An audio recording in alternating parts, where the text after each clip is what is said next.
progressismo peronista foi uma catástrofe. E isso é bom isso ser lembrado porque a gente segue esse caminho, de uma certa forma. Segue essas estruturas, mais ou menos, do populismo de esquerda, que é próprio do progressismo latino-americano. Ele não conseguiu realizar nada do que ele prometeu, ele ainda conseguiu colocar o país em crise, uma crise profunda. Ele foi gerenciando os seus próprios limites.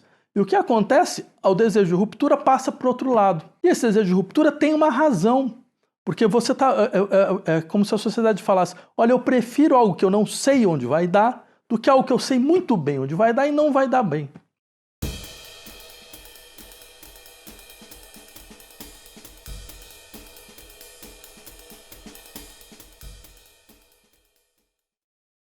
Olá, sejam bem-vindos a mais um episódio do nosso programa de entrevistas do site A Terra Redonda. Antes de apresentar o nosso convidado da vez, eu queria agradecer a todos os nossos inscritos, especialmente aos membros do canal. A companhia de vocês tem sido fundamental para a gente fazer o nosso canal crescer, para que a gente possa continuar com mais entrevistas, com entrevistas melhores. Então, antes de mais nada, meu obrigado a todos vocês. Bom, o nosso convidado de hoje é professor titular do Departamento de Filosofia da Faculdade de Filosofia, Letras e Ciências Humanas da USP. Uma universidade na qual ele também leciona como professor de Psicologia. Vladimir Safatli é autor de diversos livros, como A Paixão do Negativo, Lacan e a Dialética, Cinismo e a Falência da Crítica, A Esquerda que não teme dizer seu nome, O Circuito dos Afetos, Corpos Políticos, Desamparo e o Fim do Indivíduo, Só Mais um Esforço, Dar Corpo ao Impossível, O Sentido da Dialética a partir de Adorno, Em Um com o Impulso e muitos outros que, se eu fosse enumerar aqui, não sobraria tempo para a nossa conversa. E ele não para, pois ele acaba de publicar, pela editora Ubu, mais um livro intitulado Alfabeto das Colisões, Filosofia Prática em Modo Crônico. Por fim, quando ele não está dando aulas, fazendo palestras ou escrevendo livros, ele toca piano. E acaba de lançar, junto com a Fabiana Alian, o single O Pastor, que vocês podem ouvir nas plataformas de streaming. Vladimir, muitíssimo obrigado. É um prazer e uma honra tê-lo aqui conosco no nosso programa de entrevistas. Eu que agradeço, obrigado pelo convite. Para mim é um grande prazer estar aqui também. Bom, Vladimir, eu estou particularmente feliz de receber você hoje aqui, porque eu acho que, lendo o seu livro e conhecendo a sua obra, você vai ajudar a gente a elaborar uma série de temas que já apareceram nas nossas entrevistas anteriores.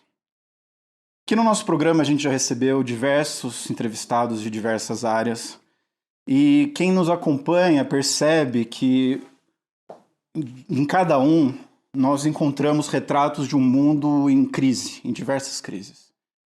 E fica então a impressão de que há uma espécie de uma encruzilhada global. Chega, eu acredito, a caber aquela famosa frase que ficou famosa na pena do Mark Fisher, mas se não me falha a memória, é do Zizek, que diz que seria mais fácil, ou é mais fácil imaginar o fim do mundo do que o fim do capitalismo. Bom, a filosofia, se a gente for olhar para a história da filosofia, a cada momento histórico ela tende a refletir os conflitos e as contradições que a sociedade enfrenta naquele momento. E se eu fosse dizer hoje, eu tenho a impressão de que uma das principais, se não a principal tarefa da sociologia, é enfrentar essas contradições e esses desafios de um mundo cercado por crises.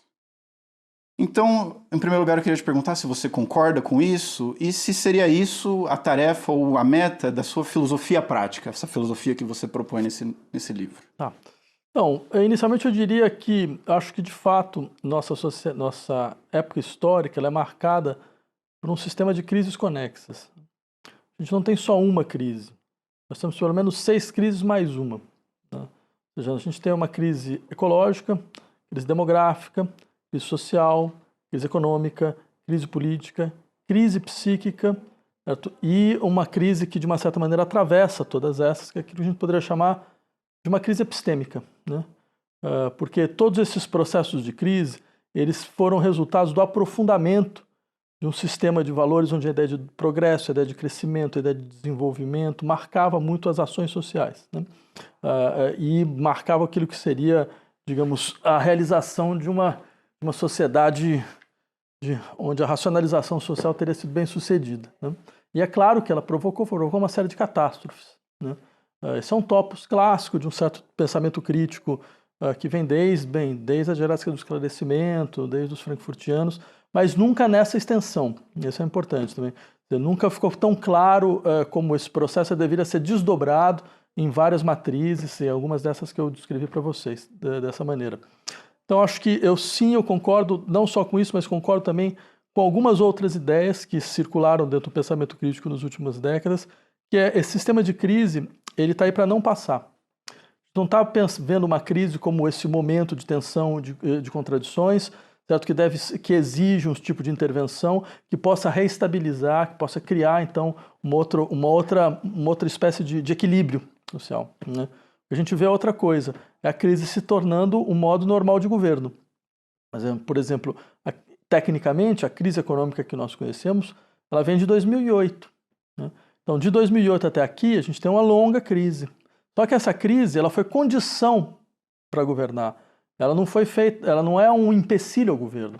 Porque é graças a essa crise que você pode estabelecer processos de precarização cada vez mais fortes de setores da população, e impor novas dinâmicas de acumulação primitiva, novas dinâmicas de concentração de renda, dentro de um sistema de autojustificação de todas essas ações, com um mínimo de tensão social possível, né? E isso é importante. Quer dizer, a gente tem crises profundas e tensões sociais dispersas. Acho um pouco um dado que a gente não deve negligenciar. Então, quer dizer, a gente tem um sistema de crises que se estabilizam. Tem crises que se estabilizam, né? Por outro lado, acho que isso coloca um desafio efetivo para o que é um pensamento crítico à altura da nossa época, né? Porque nós conhecemos muito claramente a articulação, esse binômio crítica e crise, né? Quer dizer, qual a função fundamental do pensamento crítico é exatamente saber não só explicitar as crises, né, mas mais do que isso, mostrar suas articulações internas e a sua necessidade, por que ela ocorreu, né?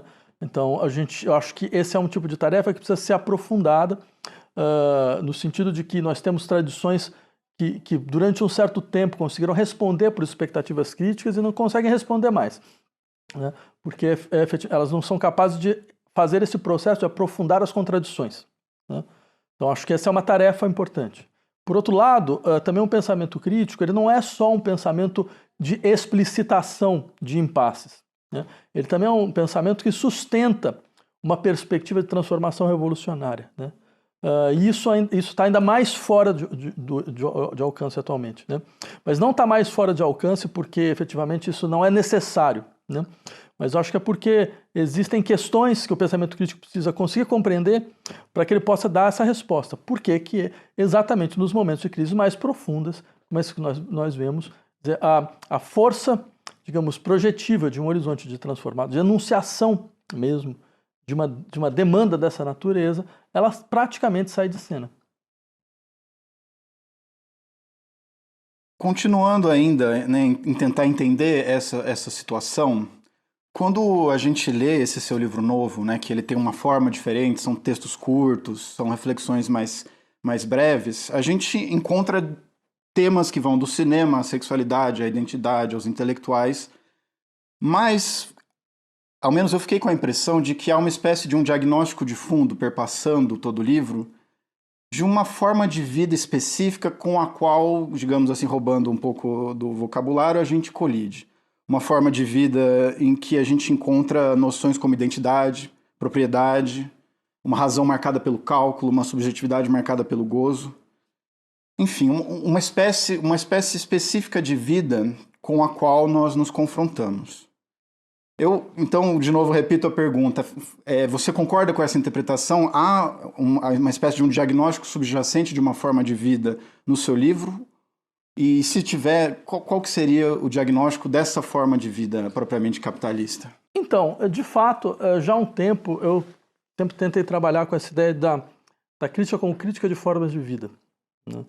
Isso significa o quê? Significa que a crítica ela precisa se desdobrar em 3 eixos fundamentais, sempre, que são os eixos que organizam toda e qualquer forma de vida: trabalho, desejo e linguagem, né? Então, de alguma maneira, eu sempre procurei pensar essas articulações, né?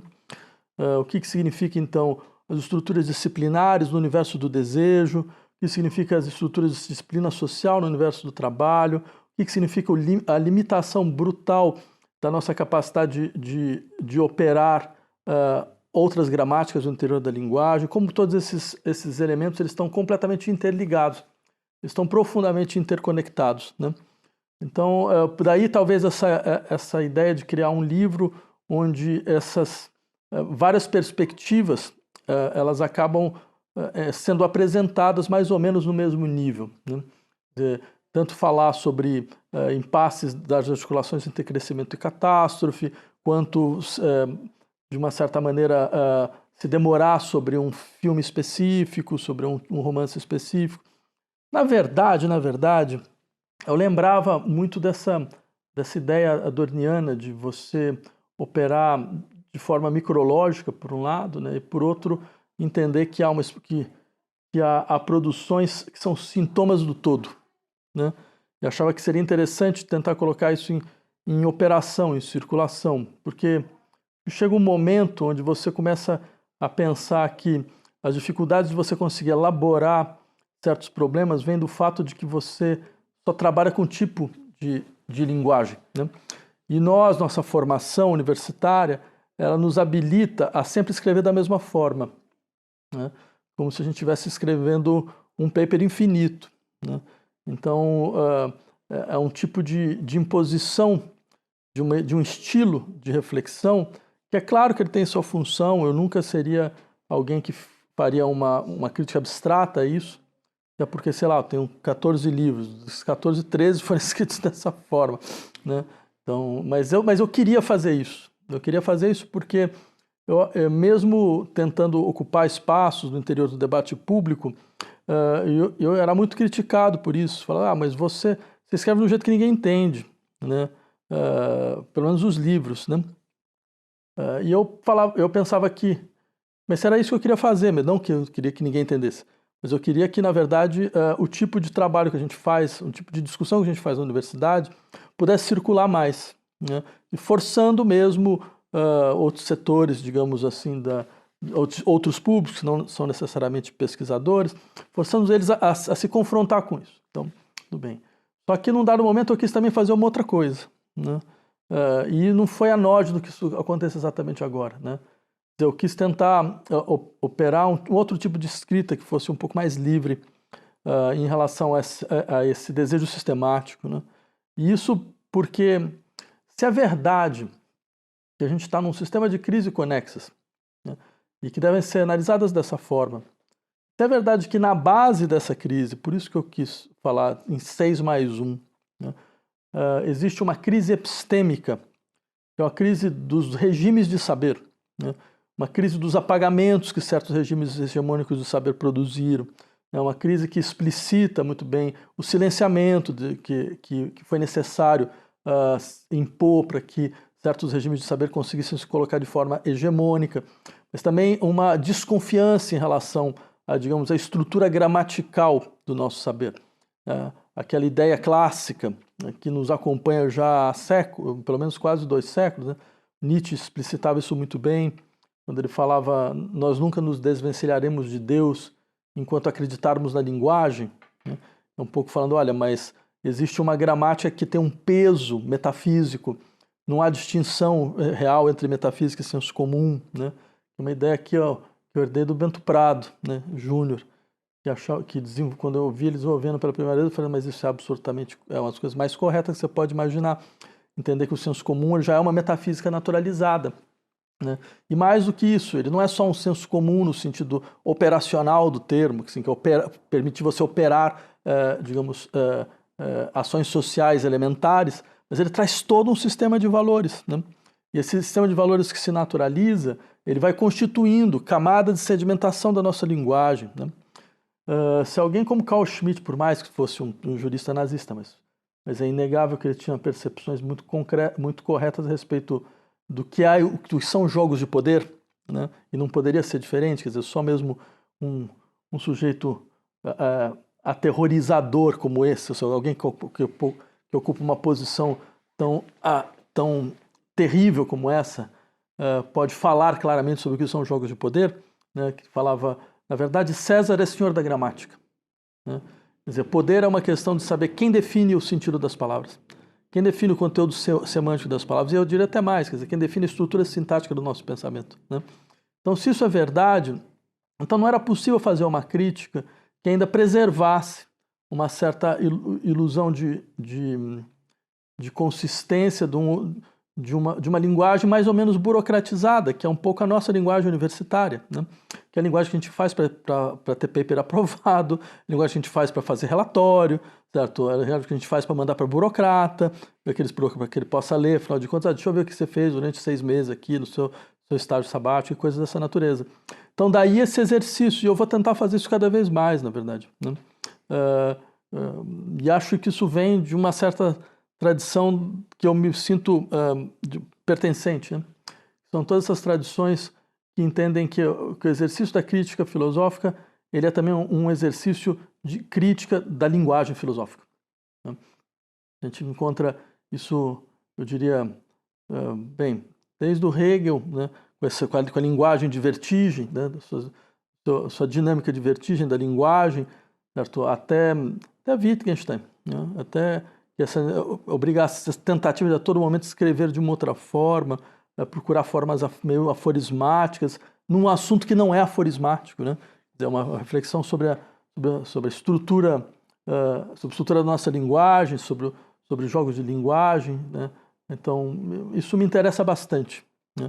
Com todos esses projetos que são, ao mesmo tempo, uma tentativa de pensar, refletir sobre o estilo do pensamento, né? Onde crítica filosófica e reflexão sobre o estilo do pensamento andam juntas. Né?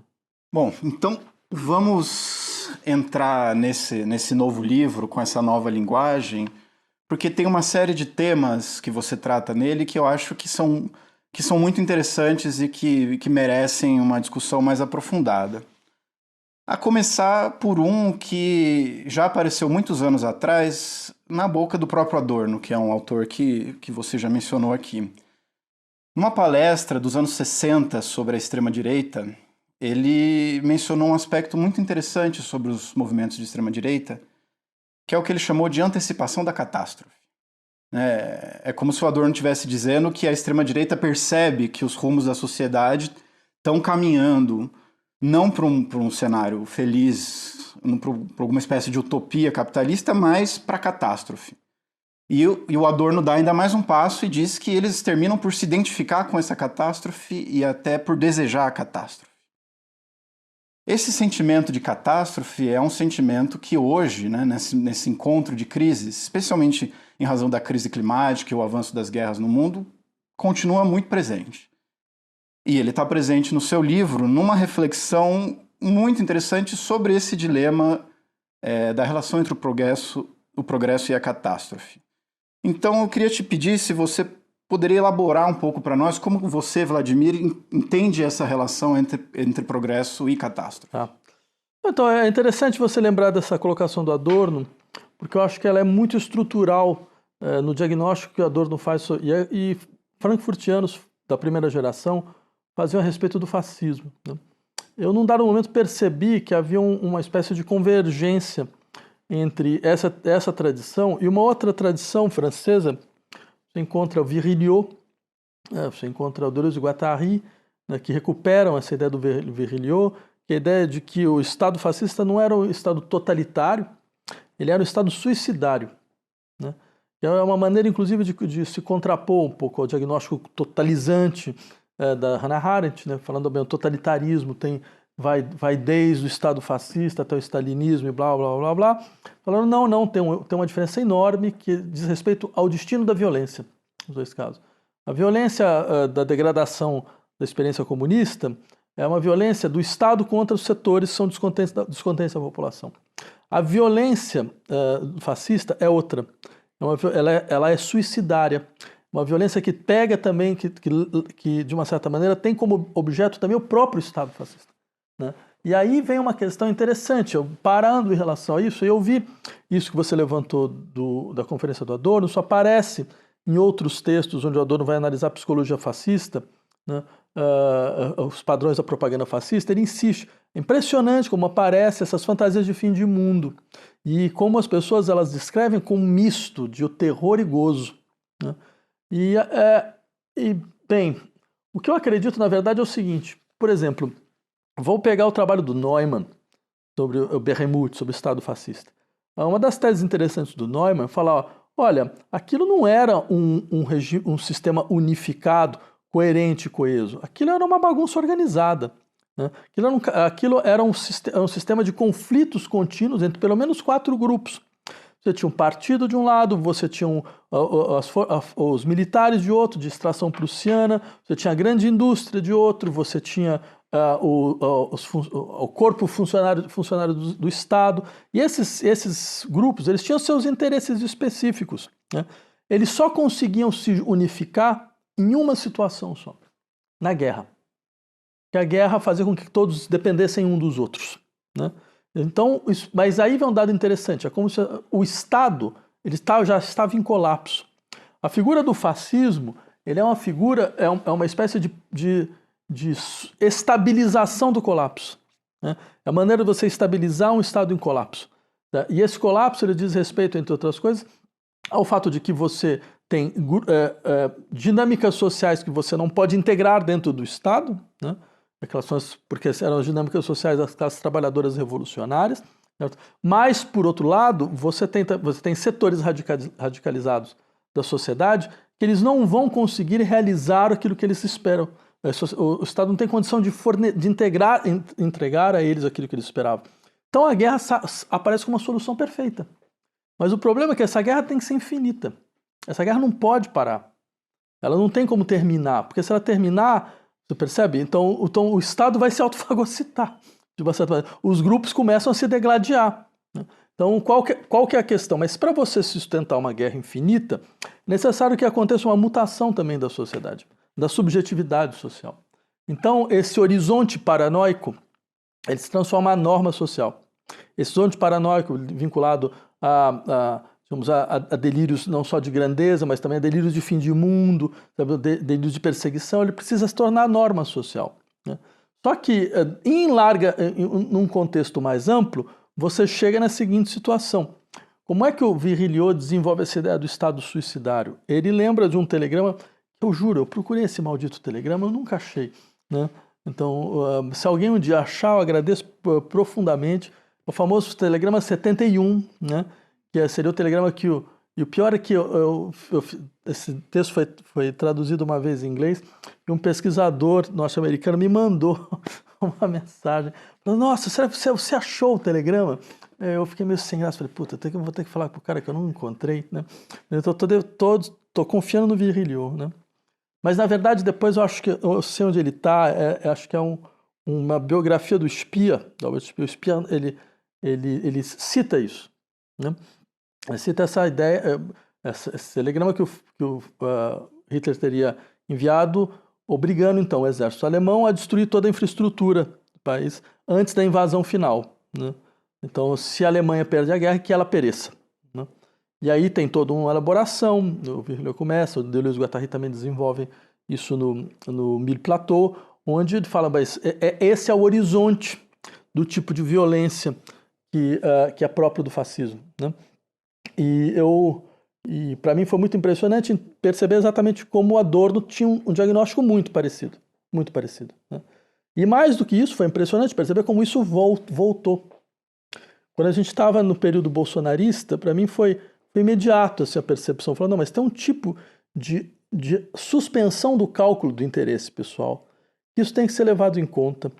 Isso mostra muito claramente o grau de adesão que essas pessoas têm a esse projeto. Esse projeto não é só um clássico projeto de defesa de interesse de classe. Ele tem outra coisa, ele tem uma outra dimensão. Ele tem essa dimensão do autossacrifício, né, que a gente viu muito claramente na situação de pandemia, das pessoas que, bem, elas iam para frente do hospital, né, fazer manifestações em frente ao hospital, contra o hospital, né, falando, utilizando o discurso da coragem, esse discurso do guerreiro, como ele é, não, vamos continuar porque a vida é isso aí, porque afinal de contas, bem, ou seja, você percebe o cálculo do risco da morte muda, né, de uma maneira muito explícita, né, em vários momentos. Eu acho que isso mostrava alguma coisa muito interessante. Acho que mostrava mais ou menos o seguinte, aí é um dado, eu diria, de uso psicanalítico. São essas situações nas quais você prefere uma espécie de autossacrifício de si a colocar em questão o tipo de ideal que sustenta a sua posição, né? Ou seja, é como se não só você, de uma certa maneira, integre esse discurso da necessidade do autossacrifício, mas o autossacrifício ele é feito em nome de quê? Em nome de quem? Em nome de que horizonte, né? Você falou bem, mas eles percebem que a catástrofe ela é iminente. E, de fato, eles têm um diagnóstico de que, de uma certa maneira, a vida social ela não vai conseguir realizar as promessas de integração que ela realiza, então, que ela deveria realizar. Então, você tem um lado que é um discurso do sobrevivencialismo, ou seja, é uma coisa do tipo, bem, todos aqui são sobreviventes, então, como sobreviventes é cada um por si, né? E aí o discurso do empreendedorismo funciona muito bem, né? Então, tipo, olha, se você trabalhar duro, você sobrevive, porque agora é você com você. Não tem mais ninguém, não tem mais Estado, não tem mais sindicato, não tem mais associação, não tem mais nenhum processo de solidariedade social com o qual você possa lidar. Então vai. Mas, é claro, não pode ser uma coisa simplesmente deceptiva, né? Tem que ser ao contrário, tem que ser uma realização. Tem que ser a realização de uma ideia de liberdade, tem que ser uma realização de uma certa ideia de coragem. Não vai que você vai conseguir. Mas para isso significa, então, que o cálculo do afastamento das situações de risco e de morte e da situação de vulnerabilidade, ele muda, né? É claro que, bem, ele não muda da mesma maneira para todo mundo, né? Ele muda, é muito diferente dependendo da classe na qual você está. Mas tem alguma coisa que ela se transforma, isso, de uma certa forma, reverbera uma lógica que é própria do fascismo. Por isso, desde aquele momento, eu insisti, aqueles que falam que nós estávamos passando por uma experiência de cunho fascista, eles não estavam errados, né? Não só por causa disso, como também tem ainda um dado que ainda fortalecia ainda mais tudo isso. É que existe uma experiência histórica do fascismo nacional que foi brutalmente negligenciada, algo difícil de se entender por que a negligência chegou a esse ponto. Isso diz muito a respeito do tipo de cegueira analítica que nós temos a respeito do nosso próprio país. A gente está falando de um país que teve o maior partido fascista fora da Europa, né? Que era a Aliança Integralista Nacional. Eu já falei isso várias vezes. 1.200.000 membros só nos anos 30, né? É uma coisa enorme, enorme. Não tem família nesse país que não tenha tido um membro que passou pelo integralismo, né? E isso não desapareceu. Acho que vai desaparecer no ar, assim. Se você pega a ditadura militar, pega lá a junta militar de 69, né, que vai dar um golpe dentro do golpe, que dá a inflexão da linha dura. Bem, de 3 militares, 2 eram integralistas. Augusto Rademacher, que virou vice-presidente do Brasil, e o Márcio Meira, né? Ou seja, mostrando uma articulação profunda. Quando o Bolsonaro chegava e falava, olha, assinava cartas à nação escrito Deus, Pátria e Liberdade, né, ele simplesmente recuperava uma tradição, que ela voltou com força, ela não vai desaparecer amanhã, certo? E mais do que isso, ela volta com esse tipo de, digamos, de engajamento que é enorme, absolutamente enorme. Tanto é assim que, por exemplo, o pessoal estava falando sobre o dia 8 de janeiro, tentativa de golpe que aconteceu no ano passado, e eu acho fantástico porque a gente ficou falando que ia ter um golpe durante 4 anos, né? E tinha gente que ficava zombando, a gente era louco, paranoico, não tem golpe nenhum, tal. Bem, pelo menos agora todo mundo chama um gato de um gato, que já é uma coisa boa, entendeu?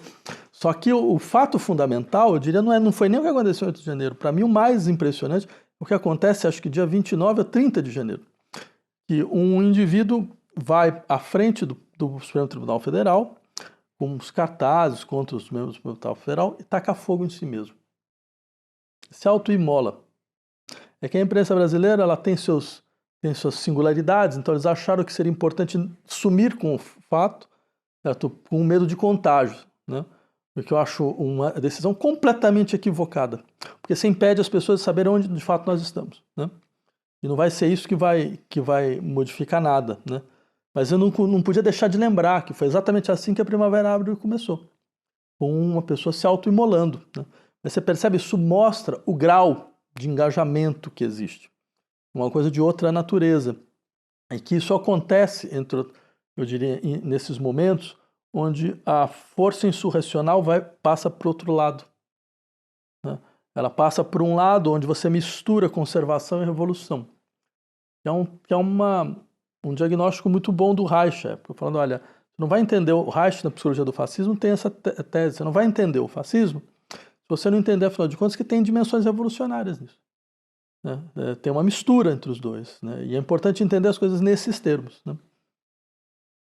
E falando ainda da extrema-direita, tem um outro tema que também aparece com uma presença muito forte nos discursos da extrema-direita, e curiosamente, de outra maneira, mas também na esquerda, que é o tema das lutas identitárias, né, das identidades. No seu livro, você toca esse tema de uma maneira muito interessante, porque você faz uma inversão bem curiosa. Você diz que, na verdade, as lutas identitárias seriam lutas universalistas. O que você quer dizer com isso? Com essa inversão de identidade para universalidade? Então, só duas coisas. O primeiro, porque eu vi que eu não respondi completamente sua pergunta anterior. Mas vamos responder essa primeiro, eu volto lá. Tá. Eu diria o seguinte: identitarismo é um risco imanente a toda e qualquer luta social, né? E eu realmente não consigo entender porque nós usamos só para um tipo específico de luta. As lutas ligadas a questões de raça, de gênero, tal como elas se desenvolveram nas últimas décadas. Mas se você pensar bem, por exemplo, tem uma leitura identitária de luta de classe. Isso teve a rodo, inclusive. A gente tratou o proletariado de forma identitária. A gente falava em cultura proletária, Estado proletário, até ciência proletária, um dia chegou a ser dito. Ou seja, é uma visão identitarista do que significa o proletário como sujeito político, entendeu? Então eu diria, identitarismo é um risco geral de toda e qualquer luta social. Toda e qualquer luta social pode passar por isso. Essas passam. Outras passaram? Também passaram, mas eu acho que não é esse o ponto importante da discussão. Primeiro porque eu diria o seguinte: essas lutas elas têm potencial universalista muito grande. Porque elas estão dizendo, entre outras coisas, a universalidade real ainda não existe. E não existiu. E mais do que isso, não é que ela não existe, ela nunca existiu. A não ser em certas situações, eu diria sim, a não ser em certas situações efêmeras e muito específicas, né? Então, existiu na Revolução Haitiana, existiu nos primeiros momentos da Revolução Soviética, ou seja, mas existiu em todos aqueles lugares onde os ditos defensores do universalismo atual não gostariam de encontrá-lo, entendeu? Então, acho que esse é um ponto importante dessas lutas. O universalismo real não existe, né? Segundo ponto, ele só pode existir quando o identitarismo mais forte for deposto, né? E aí tem uma coisa, acho, meio civilizatória mesmo. Quer dizer, existe uma coisa que é o identitarismo branco, né? Aí eu até trago um exemplo que é pessoal, mas eu achava muito significativo, como estudante de filosofia. Porque eu lembro, por exemplo, num dado momento, quando eu fazia meu curso de filosofia, só digo isso porque não é uma questão anedótica, eu acho que isso explicita alguma coisa, né? Eu lembro de alguém levantar para o professor de então, que eu não vou dizer o nome nem a pau, né, que se pergunta: mas vem cá, professor, por que a gente não aprende aqui filosofia indiana, filosofia africana e congêneres, né? Filosofia chinesa? Ele olhou como se já tivesse vindo de Marte, né? Falou: não, porque não existe. Não existe isso. Existe mito, existe reflexões éticas interessantes, tal, mas filosofia mesmo não. Eu nunca esqueci isso. Porque eu pensava: como assim filosofia mesmo não, né? Porque o que é filosofia exatamente? O que a gente está exatamente falando? Claro que o termo é grego, é claro que o termo é grego, né? Mas isso significa o quê? Que um tipo de reflexão autocrítica a respeito dos valores que se organizam na sociedade em um determinado momento só existiu na Grécia? Ninguém conseguia colocar em questão as estruturas normativas e vinculantes de um determinado da forma histórica da qual eles mesmos faziam parte, das formas sociais das quais eles mesmos faziam parte. Ou seja, esse processo não só autorreflexivo, mas essa força autocrítica só existiu num determinado momento histórico e depois faz parte de uma tradição de organização social que, por um grande acaso, deu na Europa, certo? Em suma, como se você falasse, não, mas para pensar racionalmente, a gente tem que ser bons europeus. Isso não faz sentido nenhum, absolutamente nenhum, né? Toda forma social é portadora de potencialidades de liberdade, porque isso é uma maneira de dizer, não, a liberdade é uma invenção europeia, é uma invenção grega, né? Não só nas suas instituições, mas também no seu tipo de uso da razão, né? No seu tipo de exercício da razão, né? Que não é só o exercício argumentativo, né? De dar e receber razões, dar e exigir razões. Também é um exercício de você colocar em questão aquilo que, de uma certa maneira, organiza os limites da sua possibilidade de experiência, né? Então, para mim era muito claro que isso mostrava um elemento muito interessante, que é isso, você tem uma matriz epistêmica que ela vai precisar, de uma certa maneira, sair silenciando todas as outras, ao invés de criar uma espécie de universalidade por ressonância, entendeu? De falar, não, mas essas experiências que estão em outras matrizes, elas ressoam outras, né? Elas podem produzir um processo de ressonância contínua, o que dá muito mais força para o tipo de debate, né? Só um exemplo do que eu penso. Por exemplo, eu lembro muitas vezes alguns amigos franceses criticarem antropólogos brasileiros, como, por exemplo, Viveiros de Castro, falavam, mas os índios de vocês são muito engraçados. Né? São os índios que falam do deleuzianismo, assim, parece que eles saíram do Quartier Latin, sabe? Tem as categorias deleuzianas que aparecem do nada, tipo assim, zombando, do tipo de alguém que pensa de uma maneira fora do lugar, que projeta, né, certas categorias em objetos indevidos, né? Mais uma vez, o tipo de estupidez própria das periferias e coisas dessa natureza. E eu achava que isso era o pensamento colonial por excelência.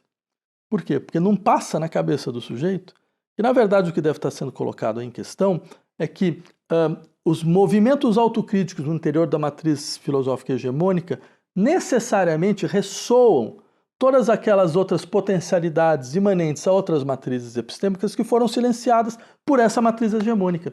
Por quê? Porque ela tem que operar um silenciamento dentro e fora, né?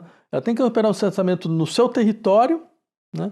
Contra todas as matrizes alternativas, porque a modernidade não é um projeto comum, não é um projeto unificado, são modernidades divergentes, tem que calar essas, e ao mesmo tempo você tem que calar aquilo que vem do espaço ao qual você expande, né?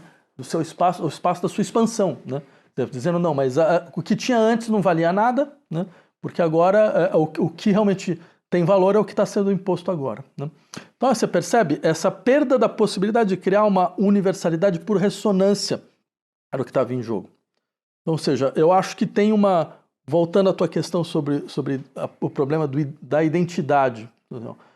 Eu acho que tem dentro dessas lutas essa possibilidade, essa potencialidade, esse tipo de potencialidade de recuperação. Agora, é claro, essas lutas estão no cerne do processo de reconfiguração do capitalismo.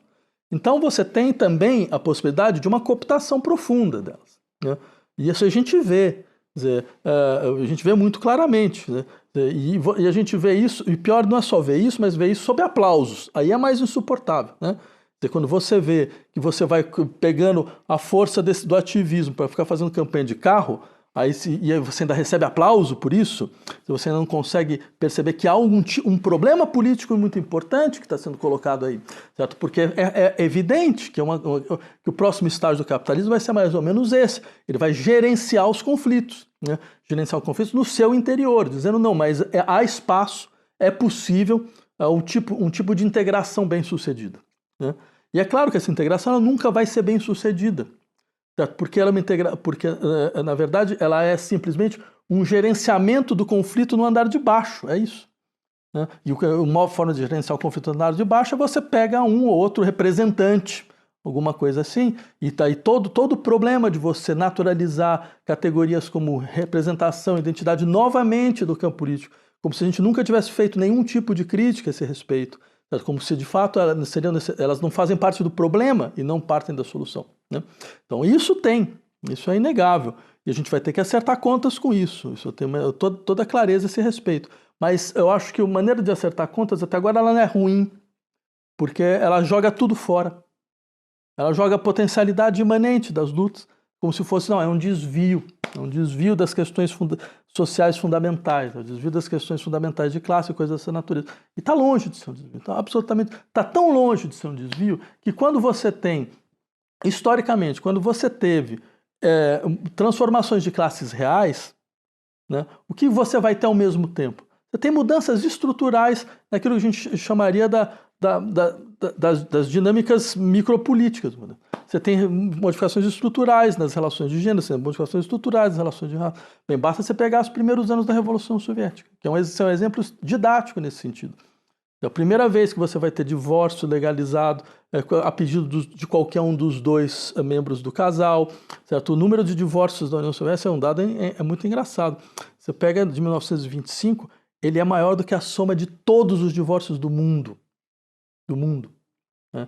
Porque é claro, era uma expressão, nesse caso era uma expressão do que significava efetivamente um sistema mais igualitário no que diz respeito às relações de gênero. Não é à toa que os nazistas, quando vão fazer suas campanhas, eles mobilizavam dois fantasmas, né? Um deles era o bolchevismo sexual, né? Dizendo, mas os bolcheviques vão destruir a família. E de fato eles estavam tentando, esse era um projeto mesmo. A família fazia parte de um modelo, de um núcleo de produção que não seria mais, não seria mais realidade. Então tudo isso para dizer, eu acho que é necessário pensar esse processo de uma maneira melhor, né? Agora, sobre a questão anterior que você tinha falado sobre a relação entre progresso e catástrofe, tal como eu havia desenvolvido no livro, porque tinha um ponto que eu também queria trazer, que é o seguinte: um país como o Brasil é o país mais adequado para se pensar isso.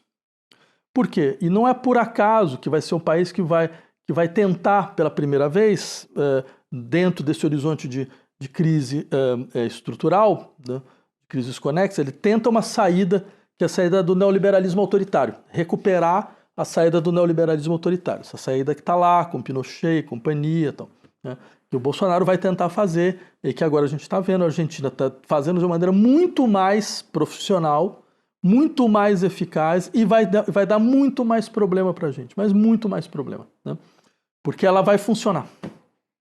Porque ela não tem como não funcionar. Ela sai de muito baixo, ela é feita de uma maneira muito rápida, 2/3 da população vão entrar na miséria absoluta, mas 1/3 vai sobreviver. E esse 1/3 vai... Bem, isso a gente pode desenvolver depois.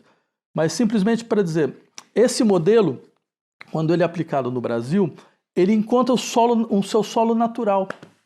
Por que ele encontra o seu solo natural? Porque as relações coloniais brasileiras, elas foram marcadas por um tipo de violência social em nome do progresso.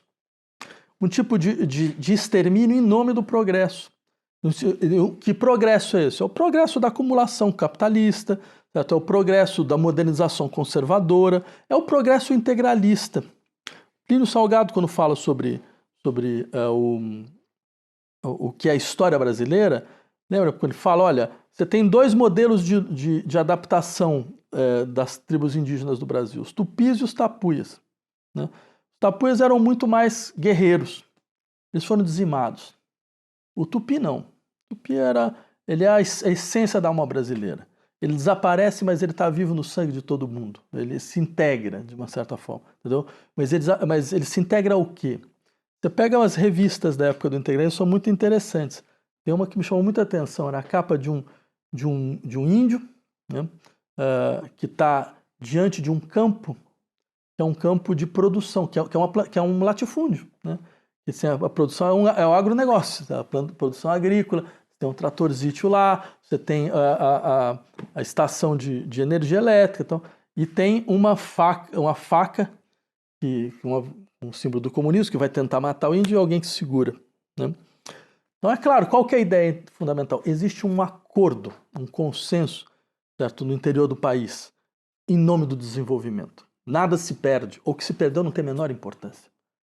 Tem o menor interesse no que se perdeu. Ou seja, essa capacidade de você criar uma indiferença absoluta em relação aos custos do progresso é um elemento decisivo para a atualização de uma dinâmica do fascismo nacional. Então, acho assim, a gente ainda precisa fazer um fascismo do ponto de vista da periferia, uma reflexão sobre o fascismo do ponto de vista da periferia, Porque todas as reflexões que a gente tem são os países centrais quando eles entram em crise. O que acontece na Alemanha, o que acontece na Europa, o antissemitismo europeu, todo esse tipo de coisa. E você não tem a análise, mas o que acontece nos países da periferia do capitalismo global, que vão se aproveitar a naturalização das dinâmicas coloniais como elemento decisivo para a atualização.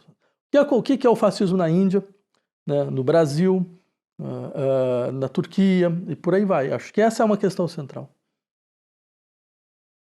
Bom, eu não poderia então deixar de te perguntar mais um pouco sobre o que você acabou de falar dessa experiência do Milei na Argentina, né? O que há então de novo nela? Acho mais ainda, né, nisso que você acabou de dizer, né? 2/3 da população vão ser ejetados e 1/3 vai sobreviver.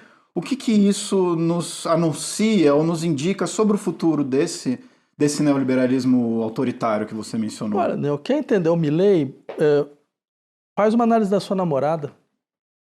Acho que é uma chave muito boa, né? Fátima Flores, que é uma comediante, que faz imitação, né? E que a imitação mais famosa dela é uma imitação da Cristina Kirchner, né? Tem trechos fantásticos na televisão argentina, onde, por exemplo, os dois estão num jantar e ela começa a fazer a imitação. Ela faz a imitação da Cristina Kirchner para ele, né? Eu escrevi um livro há 15 anos atrás chamado Cinismo e Falência da Crítica, que era mais ou menos pensando em fenômenos dessa natureza. O que acontece quando o poder ri de si mesmo? Que tipo de força ele tem quando ele traz para dentro de si não só essa perfeição da lógica do espetáculo, porque todos eles vêm da indústria cultural, né? Berlusconi, né, o Trump era apresentador de televisão, então Bolsonaro foi conhecido no país inteiro por causa de programa de humor, né? E o Milei é um caso, talvez seja o caso mais bem construído, porque ele é a encenação de si como caricatura de si, mas assim, em um estágio já reflexivo. Então é estúpido, é completamente estúpido como o progressismo ele só consegue sobreviver através das ilusões da superioridade moral e intelectual da nossa parte. A gente precisa a todo momento olhar para o sujeito e falar, tá vendo, ele é louco, ele conversa com o cachorro, ele pede conselho para o cachorro morto, certo? Olha só como eles são moralmente depravados. Por exemplo, teve essa namorada dele faz esses stand-ups, né? E numa desses vídeos, que é comentado por um canal progressista brasileiro, né, ela recebe ele logo assim que ele ganha a eleição, certo? Em trajes mínimos, né? Esses trajes de biquíni, com esses trajes uma coisa meio sadomaso, tal, não sei o quê. E foi fantástico a reação. Esse é um capítulo interessante. Quer dizer, eram entrevistados progressistas que estavam descrevendo, elas falam, nossa, olha só, conservador, hein? Tipo assim, como se a gente fizesse agora o papel do moralismo. Eu achei fantástico isso, né? Mas você percebe que coisa interessante? O que é interessante é o quê? Você adapta completamente a subjetividade do poder a uma dinâmica da indústria cultural, mas a dinâmica da indústria cultural naquilo que ela tem de mais, eu diria, mais autorreflexivo, né? É uma encenação feita como encenação, é uma aparência jogada como aparência, no sentido mais forte do termo, utilizando essa linguagem, que é uma linguagem que... Como é que eu posso ficar com raiva de alguém que aparece vestido de super-herói? Percebe? Mas o poder vai funcionar assim, como dizia Jean Saint-Just, na época da Revolução Francesa, celui qui plaisante à la tête du gouvernement tend à la tyrannie, aquele que brinca na cabeça no cérebro do governo, ele é um tirano, né? Então, você tem primeiro esse elemento, eu diria que é o elemento que consiste em dizer para todo mundo, olha, eu não trato, parece infantil, mas é o contrário.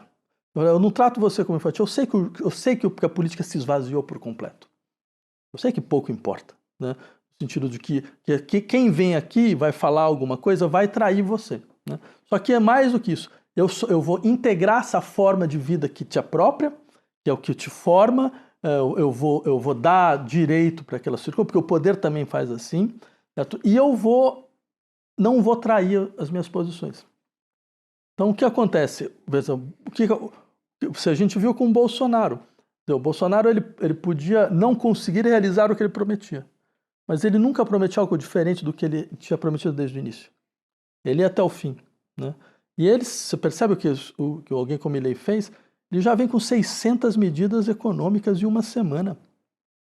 Ninguém cria 600 medidas econômicas assim do dia para a noite. Esse troço está totalmente hiper bem pensado. E é claro, você começa a falar, mas essa medida não foi aprovada. Sim, se metade das medidas não foram aprovadas, você aprovou 300. Já mudou tudo, entendeu? Não tem como você perder, simplesmente. Isso é uma lição política, porque eu adoraria que a gente tivesse feito alguma coisa parecida, entendeu? Em algum momento, botasse então, essa aqui a gente vai fazer 600 medidas, entendeu? A gente ia perder 500, a gente aprovava 100, entendeu? Aprovava 100 que já conseguia impor um processo irreversível de transformação. Então, ou seja, você convida as pessoas para um processo real de transformação. Depois de tudo isso, com toda a catástrofe econômica que se anuncia, o sujeito tem 63% de aprovação. Né? Por quê? Porque o povo argentino entrou em loucura, entrou em desvario, como o progressismo gosta de falar, ele queria quebrar tudo, né? Como se fosse uma responsabilidade social. Não é isso que está acontecendo. Está acontecendo outra coisa. A primeira coisa que está acontecendo, o peronismo entrou em colapso completo. O progressismo peronista foi uma catástrofe.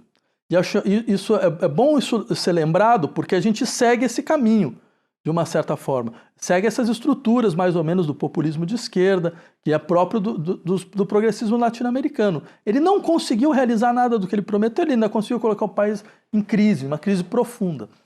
Ele foi gerenciando os seus próprios limites. E o que acontece? O desejo de ruptura passa para o outro lado. E esse desejo de ruptura tem uma razão. Porque você é como se a sociedade falasse, olha, eu prefiro algo que eu não sei onde vai dar, do que algo que eu sei muito bem onde vai dar e não vai dar bem. Né? Então, para isso você vai precisar de uma mobilização de um certo setor. E esse setor, que é o setor orgânico da extrema-direita argentina, latino-americana, está completamente mobilizado. Não só do ponto de vista de classe, não é só uma coisa de classe média, é um ponto de vista transversal, tem classe de baixa, média e alta. Né? E esse é o problema maior. A gente esquece muito disso. Tem uma classe baixa de extrema-direita orgânica e forte. E mais do que isso, quando eu digo vai funcionar por uma razão muito simples. Porque eu vi no Chile. E no Chile funcionou. Funcionou, claro, com um custo social brutal, mas funcionou. No sentido de que o que significa funcionar para o neoliberalismo? Significa que você joga 2/3 da população no lixo, certo? Você salva 1/3, mas você faz com que os outros 2/3 tenha a impressão de que eles não conseguiram entrar como um representante daqueles 1/3 por incompetência própria. Porque você deu todas as condições. Porque era um discurso do empreendedorismo, cada um, bastava você trabalhar duro, você não trabalhou como você devia, você não aproveitou as oportunidades. As leis da economia são neutras. Elas são neutras. Basta você mostrar que tem um grupo de pessoas meio parecidas com você que conseguiu, certo? Você já começa a mobilizar. Então, mas por que você não conseguiu? Olha, o outro lá também conseguiu. E é isso que eles vão fazer. E isso trava radicalmente todo tipo de luta, porque as lutas ficam parecendo lutas por restauração, ficam parecendo, o pessoal que quer defender os antigos direitos. Mas eu não quero defender antigo nada. Eu quero defender as instituições, mas não quero defender instituição nenhuma que funciona mal. Então, como não tem um projeto de transformação revolucionária alternativa do outro lado, então a gente fica à margem, a gente fica à mercê desse processo. E como que você veria o horizonte de uma extrema-direita que aprenderia essa lição e seria então bem-sucedida no Brasil? Porque se a gente for olhar para os Estados Unidos, agora a gente está numa situação em que o Trump está voltando em plena potência. O plano Biden, pelo visto, não deu certo. Olha, não foi por falta de aviso. Não foi por falta de aviso. Assim, não é de hoje que a gente estava falando que ele voltaria. Esse plano Biden é um plano inexistente. Não há plano, nunca houve plano Biden. Você anuncia uma coisa e você não realiza nada. Anuncia investimentos trilionários. Certo? E cadê os investimentos trilionários que não foram para lugar nenhum? Certo? Você anuncia multilateralismo internacional. Que multilateralismo internacional? Os caras fazem a sustentação de Israel sozinho, certo? Sem sequer ouvir outros países que estão questionando o que está acontecendo, quais as razões, quais são as consequências. Ou seja, eles simplesmente não entregaram absolutamente nada.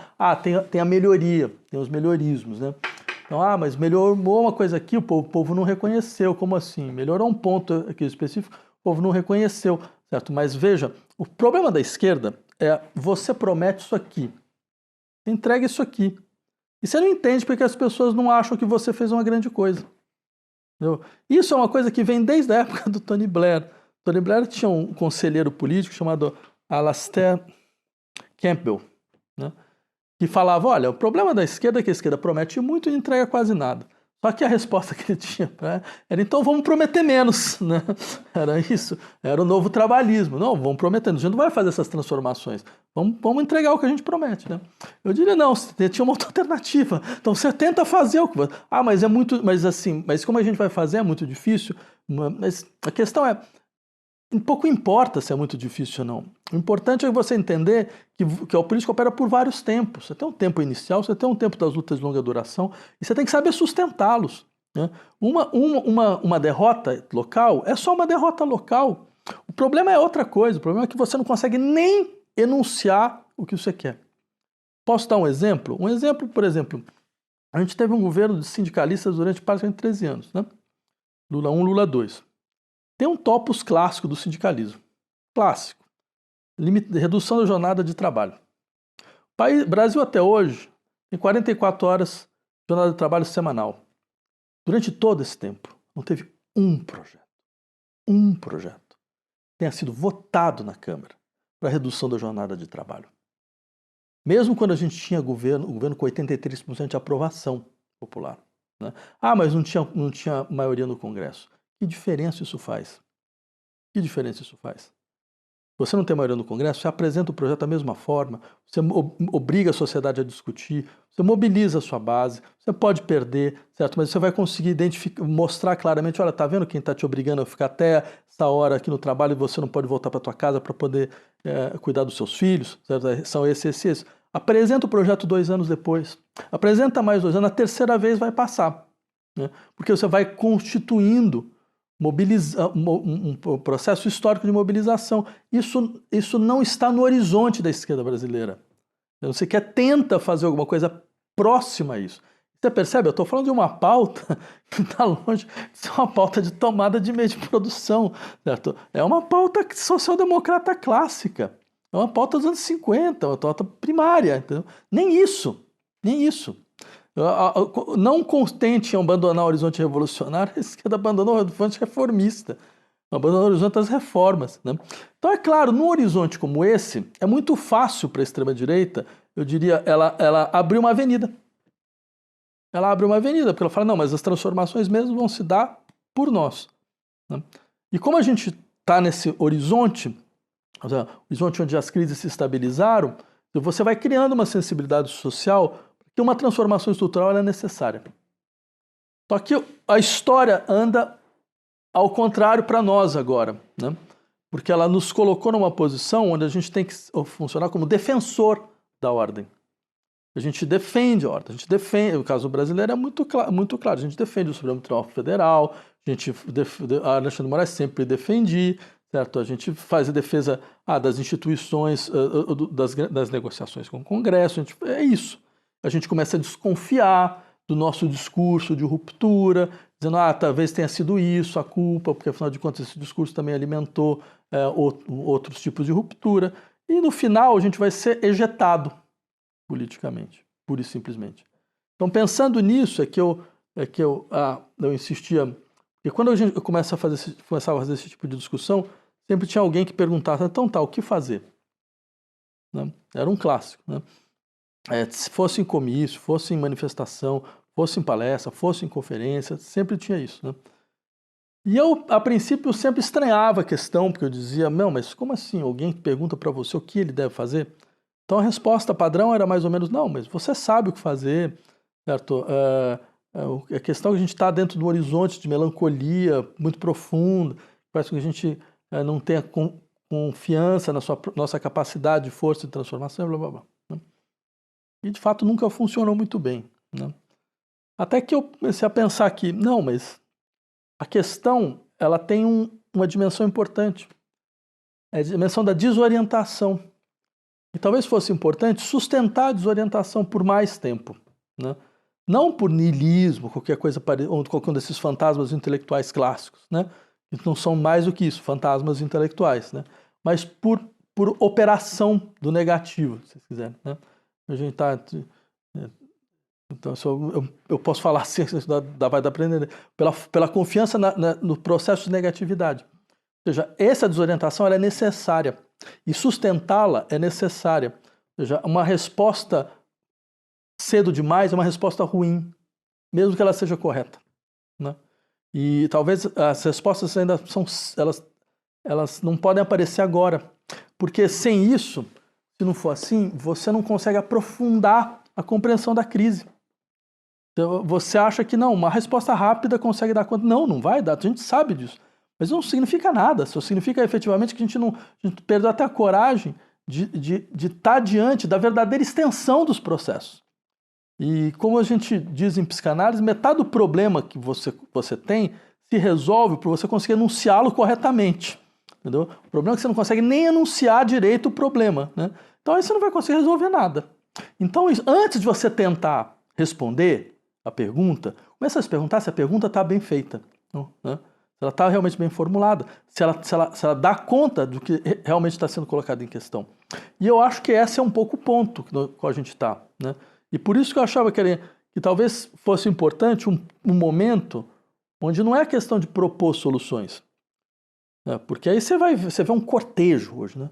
Um cortejo de pessoas oferecendo soluções sobre o bem viver, sobre as novas formas de aliança, novas formas de conciliação, certo? Toda uma fauna enorme, assim, inesgotável, né? E você sabe muito bem que no final das contas, o resultado vai ser mínimo, como sempre, né? Por quê? Porque não é essa a função nossa. Não é essa a função, nossa função é outra. Nossa função não é propor solução, é partilhar a colisão. Nesse momento, sim, né? Permitir, inclusive, que as colisões dos outros elas não sejam objetos de uma espécie de recalque, de resistência, de vergonha, não, mas que elas possam circular em todos os campos, no campo da moral, no campo da política, no campo da estética, no campo das relações sociais no sentido mais amplo possível, certo? No campo da cultura. Eu realmente acredito nisso, né? E não acho que isso seja derrotismo, não acho que isso seja algum tipo de resultado deceptivo ou melancólico, muito pelo contrário. Eu acho que é uma confiança enorme de que por essas vias faz parte do processo as dinâmicas das derrotas, né? Mas as derrotas precisam ressoar. O negócio de você sai derrotado de uma vez, já começa a gritar, falando não passarão, não. É impressionante essa incapacidade crônica de parar diante de uma derrota. É como se isso fosse a pior de todas as derrotas, mas não é. Muito pelo contrário. É a condição para que você consiga não fazer a mesma derrota 2 vezes, né? Não repetir a mesma coisa 3, 4 vezes, que a gente é mestre em fazer isso, né? Bom, Vladimir, então, pegando como um gancho, né, essa questão que você tanto ouviu ao tratar desses temas que a gente discutiu agora, e essa sua proposta de um posicionamento diferente diante disso, eu queria lembrar um filme que você participou alguns anos atrás, um filme dirigido pelo Jean-Claude Bernardet e por Rubens Rewald, que chama-se #E Agora o Quê? E nesse filme, né, tratam-se dos dilemas políticos do intelectual diante do cenário brasileiro, que naquela época, se não me engano era 2009, 2020, era a ascensão vertiginosa do bolsonarismo no Brasil. No livro O Alfabeto das Colisões, tem um verbete, né, um dos verbetes, trata do intelectual e da condição atual do intelectual. E nele você faz uma provocação a partir da categoria do intelectual orgânico do Gramsci para dizer, né, para caracterizar o que seria uma figura odiosa, né, esse intelectual inorgânico. Quem que seria o intelectual inorgânico? Acho que é o tipo de intelectual que a gente deve ser agora, né? Acho que é um projeto mesmo, né? Por 2 razões, acho. A primeira delas, bem, você trouxe esse filme que a gente tinha feito nesse momento, porque a gente percebia muito claramente, a gente entrava num momento onde uma aliança que era importante não se consolidaria, para a gente sair dessa situação. pode parecer tradicional, clássico, mas eu realmente acredito nisso, né? Uma aliança entre as classes intelectuais e a energia negativa das classes subalternas, né? Isso não iria se dar, né? Estava claro. E era simplesmente uma questão digamos, de dramatizar essa situação, né? E por que eu acho importante que ela se dê? Porque todo o processo revolucionário real se constituiu assim. Foi dessa forma, né? Eu não acho que a classe intelectual tem algum tipo de obsolescência e não acho que é moralmente desprezível falar sobre a existência de uma classe intelectual. Eu acho muito significativo uma época que simplesmente tenta fazer com que isso fosse a pior de todos os exercícios de lesa majestade, né? Afirmar que existe uma classe intelectual. Aqueles que mobilizam símbolos, né? Que de uma certa... Parece que é voltar a uma divisão de trabalho manual e trabalho intelectual, sendo que não é nada disso. Na verdade, mobilizam símbolos que estão vinculados a um certo tipo de tradição, certo? Que estão normalmente vinculados ao processo de docência, né? Porque a gente foi jogado todos para a universidade, quer dizer, o modelo Roubaud da universidade conseguiu nos enfiar todo mundo na universidade, então a gente fica com uma classe universitária acadêmica que tem uma força de intervenção política enorme, enorme, nunca perdeu, né? E aí é um tipo de crítica que eu tenho, um pessoal que faz a crítica do que seria a obsolescência das classes intelectuais, as falsas revoluções que elas pregam. Eu diria, é impossível você entender a configuração política atual, do debate atual, com todas essas questões de gênero, todas essas questões de raça, todas as questões de decolonialidade, se não entender a força da universidade como elemento que pauta a sociedade. Essa é a maior prova de que isso era uma falácia, isso era uma farsa, certo? Mas é claro, tem aqueles que vão dizer, não, mas não tem mais a classe intelectual dirigente. Ela nunca existiu dessa forma. Nunca foi assim, né? É uma visão completamente primária do processo, né? Era um outro tipo de estrutura de aliança, certo? A ideia do intelectual, do revolucionário orgânico não era necessariamente, não eram só intelectuais, você tinha uma classe extremamente heteróclita, vinda de várias outras esferas da ação social, que permitia, efetivamente, que você tivesse um tipo de linha de frente, né? Que não era a linha de frente intelectual só, não foi historicamente assim que se constituiu. Eu diria, o que acontece é essa força ela se preservou, né?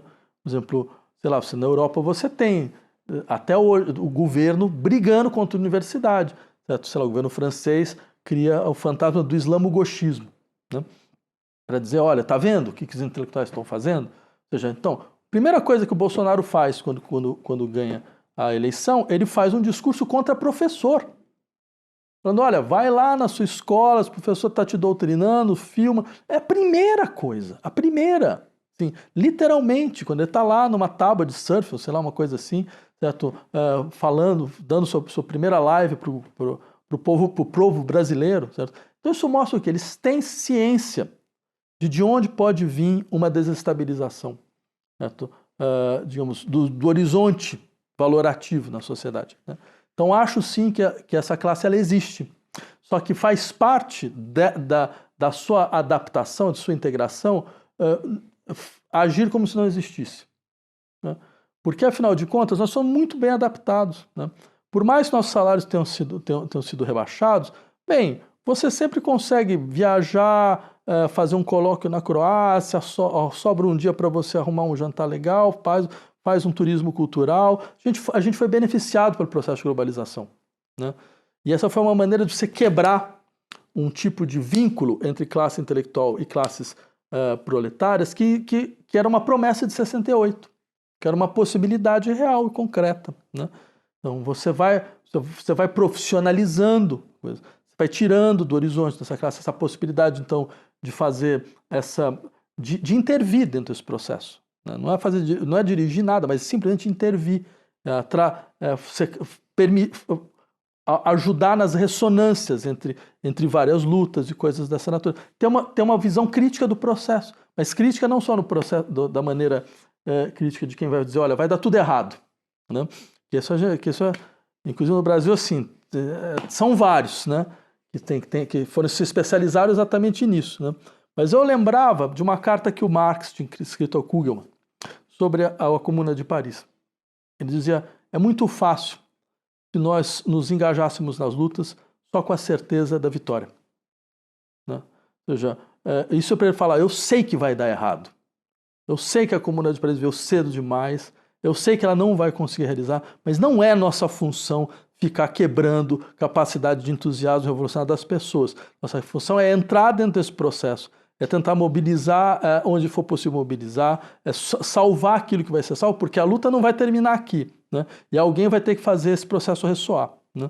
Então, ou seja, eu acho que essa mistura de entusiasmo e melancolia, né, ao mesmo tempo, tipo assim, a crítica é forte o suficiente para dizer eu não tenho ilusão, eu sei, não vai dar, né?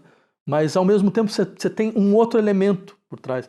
Fala, bem, mas mesmo que não dê, há uma função a ser realizada, porque esse processo vai ser um processo que vai ser construído assim, né? Vai ser sempre construído cedo demais, vai ser sempre construído errado demais, né? Até o momento em que ele encaixa de uma forma ou de outra. E mesmo quando encaixar, quer dizer, você vai ter que ter toda uma dinâmica para que esse encaixe não se desencaixe o mais rápido possível, certo? Então, eu acho que isso talvez mostre um tipo de exigência atual, que eu diria que é uma exigência de uma classe que se reconhece como inorgânica. Por quê? Porque, de fato, mesmo que eu esteja vinculado a partido, então, né, eu não acredito nessa figura de um intelectual que está organicamente vinculada a instituições, né? A instituição, um programa, um partido, a um governo, qualquer coisa que seja. E isso tem muito entre nós, tem muito. E eu acho que a classe acadêmica brasileira, ela perdeu uma oportunidade enorme de ter uma função. A função não era você ficar batendo palma para governos que tinham milhões de problemas. A função era que depois da derrota que a gente tinha levado em 2016, quando você tem um golpe parlamentar contra Dilma, a gente sentasse e falasse, espera aí, mas a gente teve um problema. A gente prometeu um reformismo fraco e seguro e não conseguimos nem garantir absolutamente nada. Ao contrário, a classe trabalhadora está desguarnecida de uma maneira como ela nunca teve, né? A gente prometeu um sistema de alianças, que isso garantiria nosso processo lento e progressivo de modernização social do país, e não foi isso que aconteceu, né? Então, assim, talvez mais do que ficar falando sobre as forças reativas que estão à nossa espreita, talvez seria interessante falar sobre a debilidade da nossa ação e do nosso programa, né? Seria um dado de autocrítica muito interessante. Isso não só nunca foi feito, como ainda foi quem lembrava era objeto de zombaria e caricatura a todo momento, né? Então, entre outras coisas, a gente fez esse filme que você lembrou para a gente fazer mais ou menos isso, falando, então, a autocrítica nossa a gente faz, pode ficar tranquilo, né? A gente sabe que tem alguma coisa do nosso tipo de intervenção que não está funcionando, que a gente está batendo na parede, e a ideia era um pouco essa. A gente vai mostrar uma colisão, né? O filme termina em cima disso, tem uma colisão, né? Mas foi muito interessante, porque muitos leram falando, leram como a ascensão de uma nova forma de classe de intelectuais e de lutas sociais, né? Sendo que não, era só a nossa paralisia, era só a forma fundamental da nossa paralisia, e era importante entender isso. Eu lembro, isso é muito interessante, eu lembro naquela época, parece que foi do século passado, né? Mas em 2019 tinha uma cena que era uma cena de alguém que ia fazer um empréstimo num banco popular comunitário, né? E aí, eu tinha que comentar, não sei o quê, e eu falo, mas que tipo de integração é essa pelo banco? E a outra pessoa fez uma defesa muito boa, né? Foi muito interessante. Falei, mas a gente tem urgência, é o que tem, é a periferia tem que conseguir, não sei o quê, blá, blá, blá. Aí chega essa questão, aparece exatamente essa questão, mas então o que fazer se a gente admite isso aqui? E eu fiz uma troça do tipo, rouba o banco, né? E eu lembro que teve uma série de críticas dizendo, mas tá vendo como você tem um intelectual desconectado, né, da situação? Não consegue entender o que é o empreendedorismo periférico, a força do empreendedorismo periférico, coisas dessa natureza.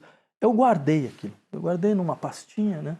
Eu falei, não, espera aí que o tempo vai passar, a gente vai acertar esse negócio, né? E aí hoje eu falo, você percebe onde a gente estava? A gente acreditava que formas do empreendedorismo poderiam ser formas de emancipação. Foi a esquerda que fez isso. A esquerda que estava falando de empreendedorismo periférico, empreendedorismo das multidões, certo? Falando entre outras coisas, não entendendo que não, que a gente tinha perdido até a nossa gramática de luta, A gente estava falando exatamente da maneira da mesma forma que aqueles contra os quais nós combatemos, né? A gente estava repetindo o vocabulário. Eles tinham ganho, porque eles impunham para nós as palavras deles, entendeu? A gente não tinha nenhuma outra coisa, a não ser uma inflexão das palavras deles, né? Eu espero que hoje fique claro, quando a gente começa a ter uma clareza tão forte de quanto esse discurso do empreendedorismo produz, inclusive, níveis insuportáveis de sofrimento psíquico, né? Níveis insuportáveis de um certo tipo de experiência, de impossibilidade de criação de estruturas reais de solidariedade, que a gente se pergunte o quanto a gente fez parte do problema, né? O quanto a gente teve realmente imbuído de naturalizar um tipo de gramática que não poderia circular de forma nenhuma, de forma alguma, né? Então, eu digo isso simplesmente para falar, se esse é de fato o caso, então talvez exista algo no interior da experiência das classes acadêmicas que ainda tem o seu lugar, que ainda precisa ser pensado de maneira mais adequada. Eu diria em dois pontos. Primeiro, a classe acadêmica tem que fazer a crítica dela mesma. A universidade tem que fazer a crítica dela mesma, não só dos sistemas de opressão que ela naturalizou, mas também com sistemas de falsa revolução e de falsa ruptura que ela também achou que era natural. Eu diria, agora, por exemplo, eu estou escrevendo um texto sobre o colonialismo do pensamento descolonial, né? E essa é uma das coisas que mais me impressionaram nesses últimos tempos. O pensamento ele vem em bloco, pá, né? E vem em bloco da onde? Diretamente de Yale, diretamente de Harvard, diretamente de Columbia, certo? Para dizer para a gente como os oprimidos devem falar, como os subalternos são capazes de terem protagonismo. Você fala, mas espera aí, o cara é professor da onde mesmo? E veio da onde? Desculpa, meu amigo, mas assim, a gente tem uma tradição de pensamento crítico de há mais de 50 anos. Você não consegue nem dialogar com essa tradição. Você acha que você tem que entrar... Parece um FMI da universidade, entendeu? É o Fundo Monetário Internacional Universitário. Sabe, porque aquela coisa, o mesmo programa para todo mundo, vamos estabilizar a moeda. Então, pá, mesmo programa na Letônia, na Islândia, no Chile, mesma coisa. Não, vamos combater a inflação, vai lá na Argentina, tudo a mesma coisa. O mesmo padrão, eles fizeram a mesma coisa. O mesmo padrão. Então você elimina a possibilidade de recuperação das tradições críticas autóctones, que foram se desenvolvendo durante todo esse período. Por quê? Porque não tem um tipo de representatividade que a gente acha que é o adequado. Não tem o tipo de estrutura de relação à identidade que a gente acha que não aguenta, não tem um tipo de ancestralidade que a gente acha que é adequado. Então, todos os conceitos que a gente poderia começar a se perguntar, mas espera aí, quem disse que esses conceitos são os conceitos norteadores? De onde saiu exatamente essa ideia? E qual é o resultado também? Qual o resultado que vocês estão tendo do ponto de vista das políticas concretas? Tem esse, sim, mas veja qual é a situação dos países no qual isso foi realmente desenvolvido. E quem desenvolveu? Uma série de intelectuais expatriados, né? São intelectuais indianos expatriados, de uma casta, inclusive, muito específica, né? Quer dizer, que tem também, porque a Índia tem toda essa caracterização, né? E que vão desenvolver um tipo de apropriação de um pensamento que também já era, sei lá, a apropriação do pensamento francês, né? E que vai dar um pouco nesse tipo de resultado, né? Eu diria, é interessante, para mim isso é muito interessante, né? É muito interessante porque diz, no momento que você procura exatamente criticar de maneira mais forte a sua experiência colonial, você faz apelo a um tipo de pensamento que vem nos países mais colonizadores, né? E dos horizontes, mas sem conseguir ter ressonância com um tipo de discussão que você mesmo desenvolveu, né? Que a nossa experiência concreta efetivamente desenvolveu. E continuando mais um pouquinho nesse assunto em específico, tem um outro livro que você publicou alguns anos atrás que chama-se Dar Corpo ao Impossível, no qual você faz uma defesa da retomada da dialética e você faz uma discussão dessa tradição crítica brasileira e dialética, né? Então, pensando nisso, né, nessa importação de uma maneira específica de fazer crítica, que no fundo, né, não é disso que se trata, por que você optou por essa defesa da dialética e mais? Qual dialética cabe? Pelo seguinte, porque eu acho que tem duas maneiras de você descolonizar o pensamento. A primeira delas é você dando voz a matrizes epistêmicas silenciadas e apagadas, né? Eu acho fundamental, importante, eu espero mesmo que exista uma mutação dentro do nosso processo de formação, onde elas possam circular de maneira muito mais adequada do que circularam até hoje, Acho que em 10, 20 anos isso pode se modificar de maneira muito interessante, né, mesmo. Só que há um outro modelo também. E acho que esse outro modelo é tão importante quanto. O modelo é você impor um olhar periférico à produção hegemônica do centro, né? É você falar, bem, mas você está percebendo esses autores que o centro mobiliza? Eles só são compreensíveis do ponto de vista da periferia. O que eles realmente significam só são compreensíveis do ponto de vista da periferia. Então já tive milhões de vezes de várias pessoas em vários lugares do mundo falar, mas é um caso engraçado, você fala só, bem, Lacan, Adorno, esses autores europeus, né, mas para falar sobre outras questões. Por que isso? Isso não é também uma forma de dependência? Falei, não, porque não tem nada mais insuportável europeu de que um latino-americano chegue para eles e fale, olha, você sabe que esses autores que você leu? Então, você leu mal. Não era assim. Tinha mais coisas. Dava para você fazer outras coisas. Isso é insuportável. Não? Se eu chegar e falar, não, então, olha, os Yanomamis, os povos ameríndios, eles têm tais formações, isso eles suportam. Né?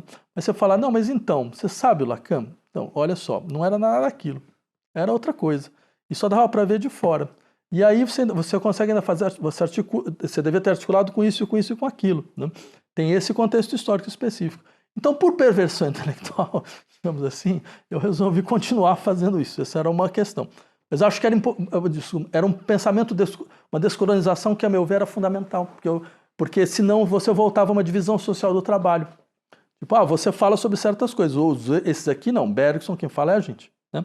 Então tá. Só que tem também um outro elemento que me levou a isso, que existe uma tradição dialética brasileira, de reflexão crítica, da qual eu faço parte, né, e com orgulho, né, e porque eu acho que é uma grande tradição dialética, que assumiu posições bastante corajosas em vários momentos, né, que lembrou, entre outras coisas, que esse país, que era um país de contrastes, de contradições, que a sua maneira pareciam que se articulavam em uma grande unidade, certo? Ele era, na verdade, essa unidade extorquida, essa reconciliação forçada, era nos elementos fundamentais do seu atraso, da sua paralisia. Então, que era importante mobilizar a força negativa da dialética, né? Exatamente contra este horizonte nacional desenvolvimentista que prometia uma grande conciliação nacional, que nunca existiu e que nunca ia existir, né? Então, daí você perguntou aqui, dialética, uma dialética que consiga efetivamente pensar o que significa os processos através de negações. Pensar a força do que significa uma negatividade como atividade, como ação, né? Como modelo de ação. Né? Pensar que aquilo que poderia ser diferente ainda não ocorreu, ainda não existe. Né? Isso não é só uma sustentação utópica, é um procedimento crítico totalizante, é uma crítica totalizante do existente, e ela é fundamental e ela é importante. É uma dialética que lembra, entre outras coisas, que uma antecipação da sociedade reconciliada é um atentado contra a conciliação real, né? E que ela pensa isso contra certas correntes que acreditam que podem falar da diferença do presente, né? Que podem falar da diferença como efetivamente existente, né? Que isso quebra, entre outras coisas, nossa força de recusa, nossa força de ruptura, né? E achava então que essa tradição, que ela também, como toda filiação uma tradição, é uma filiação tensa. E eu acho que tem um problema no Brasil, é não entender que a verdadeira filiação ela é tensa. O outro é uma repetição que não é uma filiação. Aquele que simplesmente vai continuar sendo assim o legatário da obra das gerações anteriores, ele simplesmente a mata. Ele é só um assassino, que não sabe dizer, que não se entendeu ainda enquanto tal. Ele mata o potencial transformador da tradição da qual ele deveria fazer parte. Por isso que as verdadeiras filiações são sempre traições, né? São sempre uma certa forma de traição. E essa talvez seja a coisa mais linda do pensamento, né? É saber que o cara que te coloca contra a parede é, no fundo, aquele que mais leva a sério o que você faz, né? E eu tentei levar isso a sério sempre, mesmo em docência, né? Entender que essa era a nossa função, é deixar isso acontecer, né? Porque esses são os que vão realmente entender o que estava em jogo, né? E acho que isso é próprio da tradição dialética do nosso país, né? Que eu acho sim que ela não foi capaz de pensar processos emergentes, ela é muito boa como identificação crítica das conciliações extorquidas, né? Sob todas as suas formas, mas ela não conseguiu pensar processos emergentes, processos de emergência de novas formas de ação política, novas formas de sujeito político. Não é à toa que ela fala pouco de todo o horizonte revolucionário que acontece dos anos 70 para frente. Os seus autores são basicamente autores conservadores, que fazem bons diagnósticos, é verdade, fazem diagnósticos sociais que tem sua relevância. Mas tem um elemento que devia estar presente e não está presente. E ainda mais um momento como agora. Agora, desculpa, é um momento de uma sequência insurrecional enorme. Desde 2011, desde a Primavera Árabe, que até hoje, o mundo não parou de insurreições. Eu poderia começar a descrever aqui: Egito, Tunísia, Turquia, indignados, Occupy, Gilets jaunes, Chile, estalido, Brasil, 2013, ou seja, a gente poderia fazer toda uma outra história sobre 2013, mas eu acho que a minha posição já é mais ou menos conhecida, certo? E por aí vai. Ou seja, você tem uma sequência, e uma sequência não pensada, uma sequência de tentativas de emergência que ainda não conseguiram se realizar. Algumas quase conseguiram. Sei lá, o Chile chega a tentar fazer uma constituinte, que ela fracassa, né? Mas essa é a nossa função, é pensar bem, o que está acontecendo com esses fracassos. Entendeu? Eu diria, falta um elemento. Por isso eu queria recuperar essa tradição. Eu acho que agora o processo histórico é outro. Alguém como Adorno fala, olha, a não participação é um elemento decisivo, numa sociedade que era uma sociedade da máxima integração, uma sociedade que inventa a ideia da parceria, que era a sociedade alemã, que de 45 até 66 simplesmente não para de crescer, e mesmo em 66 ela não tem um decréscimo, ela tem uma estagnação que ela volta a crescer. Então ela está percebendo muito claramente que a classe operária não vai entrar dentro de um processo de transformação, porque eles estão crescendo economicamente. Certo? Isso é uma coisa, mas essa não é mais a nossa realidade histórica. É completamente diferente. Então, acho que ela exige um outro tipo de posicionamento. Ela exige também, se a dialética é uma ontologia em situação, ela exige que ela seja capaz de pensar mais claramente as contradições da nossa época. E pensando, então, né, nessa questão das possibilidades de emancipação política desse momento que a gente vive agora, para a gente ir encerrando a nossa conversa, eu queria retomar um livro mais recente de 2022 que se chama Em Um com Impulso. E nesse livro diz lá no prefácio que ele vai ser, ele seria a abertura de uma série que se chama Experiência Estética e Emancipação Política.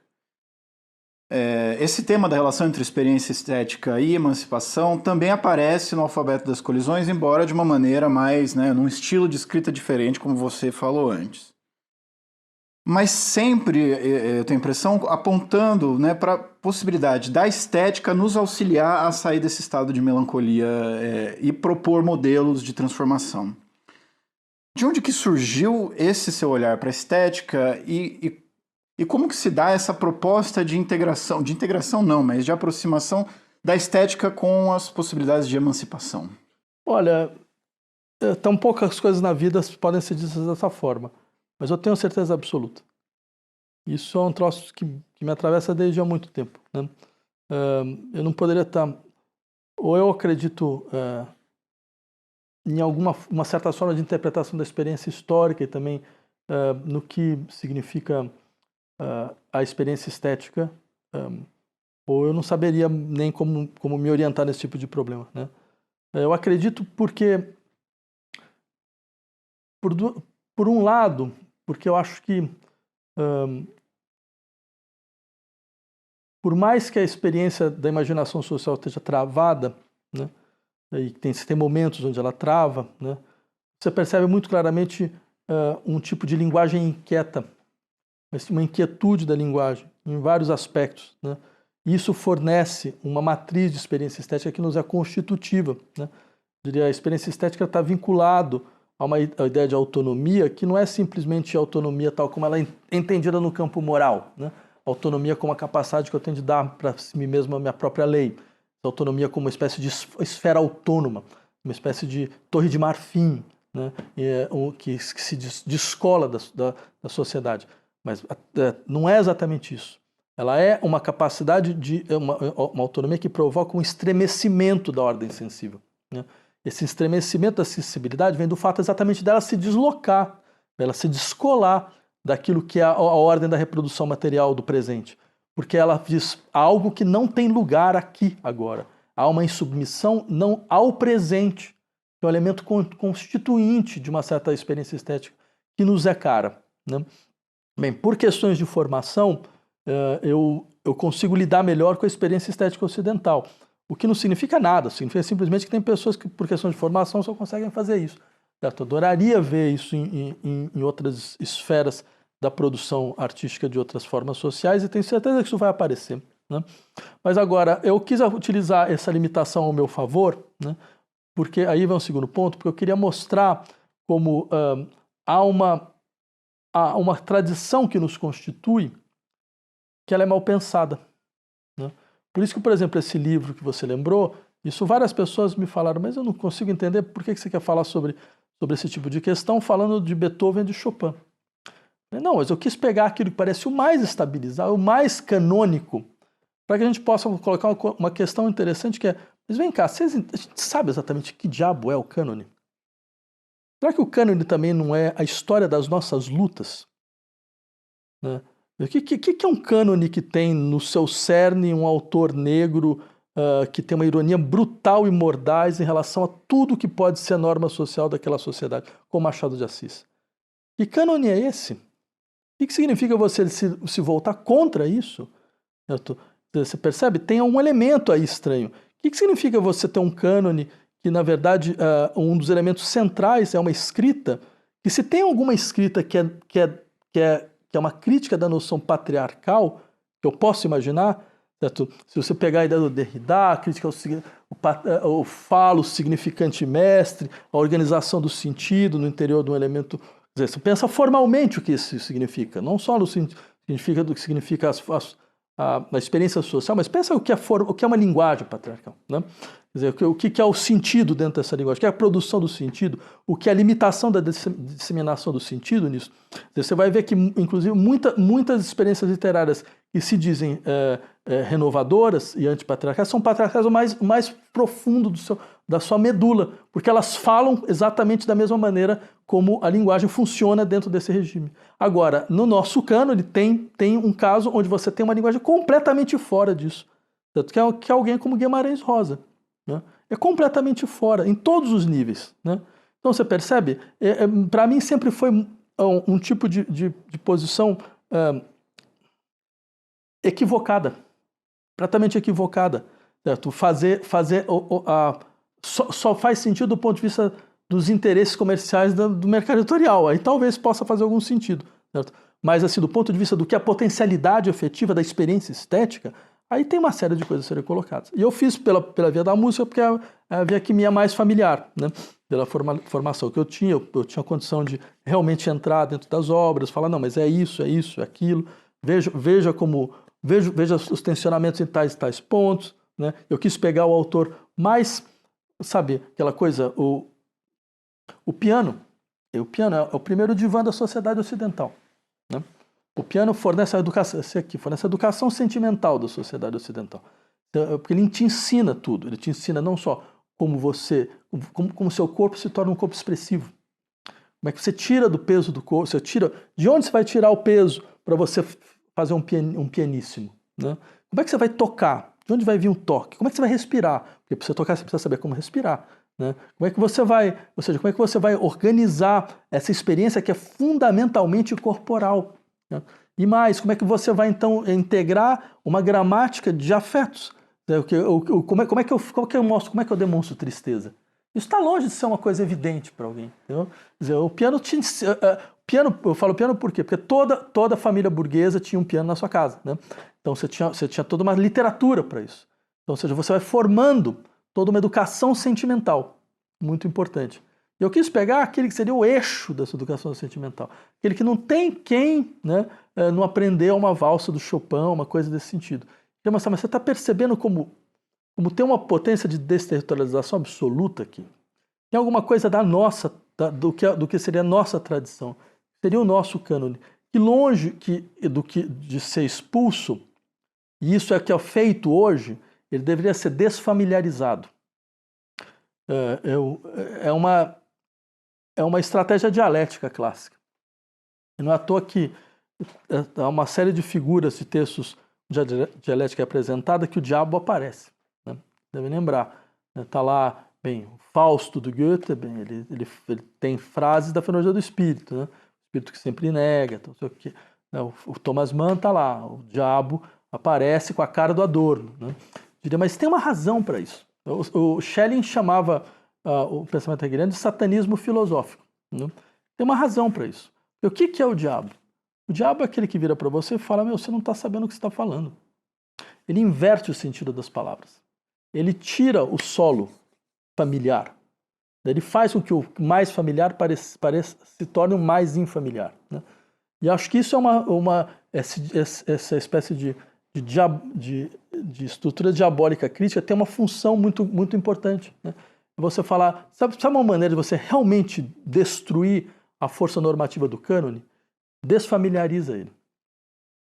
Mostra todas as forças, todos os fluxos, digamos, de contradição que estão imanentes a ele. Tira o solo do teu oponente. Aí ele não vai ter mais onde se sustentar. Né? E eu acho que essa era um pouco a estratégia desse programa que eu havia pensado. São 3 livros. Né? E esse que você lembrou é só o primeiro. Né? O outro, ele é um livro sobre como construir esteticamente um povo. Né? Que é o caso brasileiro. Eu queria insistir muito no caso brasileiro, porque o caso brasileiro é quase um caso único. O Brasil é o único país, a ideia de que o Brasil é uma construção estética, eu queria defender isso, porque eu acho que é um dos elementos mais decisivos para a gente entender o que nos constituiu. Né? Veja, o Brasil é o único país no mundo onde o modernismo se tornou um programa de Estado. Né? E um programa de Estado não é onde, por exemplo, você transforma artistas em funcionários públicos. O Niemeyer, Lúcio Costa não eram funcionários públicos, mas você tem uma aliança entre o Estado e as vanguardas artísticas, né? até Brasília. Né? Ou seja, então, em um projeto enorme, um projeto impressionante, contraditório, rico porque é contraditório, violento e criador, como o país. Né? E não adianta a gente simplesmente olhar isso como se fosse uma estrutura que simplesmente de apagamento colonial, por mais que você tenha dinâmicas coloniais envolvidas mesmo. Né? Mas ele não é só isso. Né? E eu acho que é uma miséria do pensamento você não saber mobilizar efetivamente as contradições. Né? Eu queria fazer isso, eu queria contar essa dupla história. Né? História de uma violência e de uma criação ao mesmo tempo. Né? E como esse modernismo nunca passou no Brasil. Né? O Brasil é um país de 3 modernismos. Né? Você tem esse modernismo oficial, digamos assim, esse que se transforma em um aliado do projeto de modernização nacional. Né? Você tem esse modelo que ele procura produzir um povo também, ele procura criar um povo. Né? Basta você pega o Villa-Lobos, o sujeito vira, ele vira, aí esse sim, ele vira praticamente um funcionário do governo Vargas. Né? Ele cria a SEMA, a sociedade, a Secretaria de Educação Musical, o cantor feônico. Veja, quando o Lula sobe a esplanada do Planalto, não, olha só, isso é um lapso psicanalítico clássico, né? A rampa do Planalto. Né? Quando ele sobe a rampa do Planalto, que música que está tocando? Não lembra? É o trenzinho caipira do Villa-Lobos. Mas por quê? Porque você tem efetivamente toda uma ideia do que é a produção nacional de um povo, certo? Dentro daquele momento que, de uma certa maneira, ainda nos diz respeito de uma forma ou de outra. Você tem um segundo modernismo, que é o modernismo do neoconcretismo, o modernismo da Oleotsica, da Lygia Clark, que vai tentar também construir um povo que não seria mais esse povo que se adequa a essa geometria reificada do modernismo oficial, mas é o povo dos labirintos, dos espaços labirínticos, das periferias, que tinham sido esquecidas e que precisam ser recuperadas. É a recuperação da antropofagia, que se transforma então, no conceito estético central do país, só nesse momento. Né? E você tem um terceiro modernismo, o modernismo sombrio, o modernismo fascista, o modernismo do integralismo, que era o Plínio Salgado era um escritor, estava lá na semana de 22, Manifesto Verde e Amarelo, Manifesto ANTA, que também promete um povo, também promete a construção estética de um povo, só que um povo conciliado com o processo de desenvolvimento capitalista, com a violência, com a brutalidade desse processo, e coisas dessa, com a poesia ingênua e sentimental, né, que vai dos sertanejos, com os sertanejos escravocratas, né, com problemas com problemas afetivos de... Bem, deixa pra lá, eu ia falar um negócio que melhor não falar, se depois vai se dar um problema enorme. Mas então essa era um pouco a ideia, né? Fazer a continuidade dessa forma. Muito bom. Bom, colididas, Vladimir, foi excelente a nossa conversa. Acho que muitas questões foram abertas. Para aqueles que ficaram interessados, o livro do Vladimir, O Alfabeto das Colisões, traz essas e mais discussões. Mas a nossa conversa termina por aqui. Muito obrigado, Vladimir, por ter vindo aqui conversar conosco. E muito obrigado de novo a você que acompanhou a nossa conversa até aqui. Fique ligado porque o programa de entrevistas do site A Terra Redonda continua. Eu agradeço. Obrigado.